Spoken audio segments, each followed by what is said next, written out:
राम भक्त हनुमान समिति भवानी मंडी के तत्वाधान में आयोजित हुई कथा भरत चरित्र कथा के प्रथम दिवस पर वृंदावन से पधारे गोवत्स पंडित हेमंत अग्निहोत्री ने कहा कि भरत जी की कथा को सुनने से पोषण ही नहीं बल्कि आत्मा का भी पोषण होता है।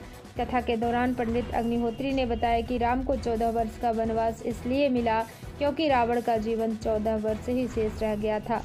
कथा के अंत में भक्तों के द्वारा आरती की गई व प्रसाद वितरण के साथ प्रथम दिवस की कथा का पुण्य लाभ अर्जित किया।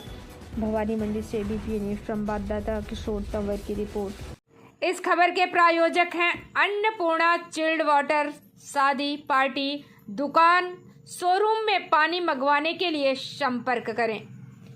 प्रोप्राइटर राजेश राठौर, महामंत्री व्यापार महासंघ। हमारे मोबाइल नंबर हैं 9772321439, पचपहाड़ भवानी मंडी।